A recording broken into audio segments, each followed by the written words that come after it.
یعنی پێشمەرگا لە ناو دەرگەی بەغداوە بە نوێ یاریزانەوە لە یانەی مەسافی بردە و 3 خاڵی زێڕینی دەسەبەر کرد لە میان یارەکە نێفتەی دەیخولی ناوی عێراق یانەی پێشمەرگا بۆ میوانی یانەی مەسافی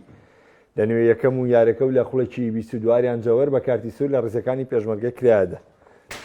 لە نوێ دووەم و لە خوڵێکی 53 ئیبراهیم سەباح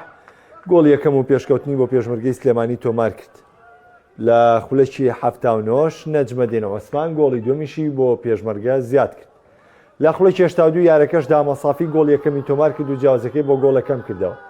لە خوڵێکی 80 ناوژیوان لێدانێکی سزای بۆ مەسافی هێژمار کرد و دیار کاکەبراشی لە ڕیزەکانی پێشمەرگا بە کارتی سوور کردە دەرەوە بەڵام ئەیوب محەممەدی گۆڵپارێزی پێشمەرگا توانی پاڵەوانە سا لێدانە سزاکە بجێڕێتەوە یاریش تا کۆتایی بەو ئەنجامە لە سوودی پێشمەرگە بە کۆتا بۆ بردنەوەش کوڕانی شاری سلێمانی بە 16 خاڵەو لە خانی پێنجەمدان و هەرچی مەسافیشە بە 12 خاڵەو لە پلەی 12 خۆی دەبینێتەوە.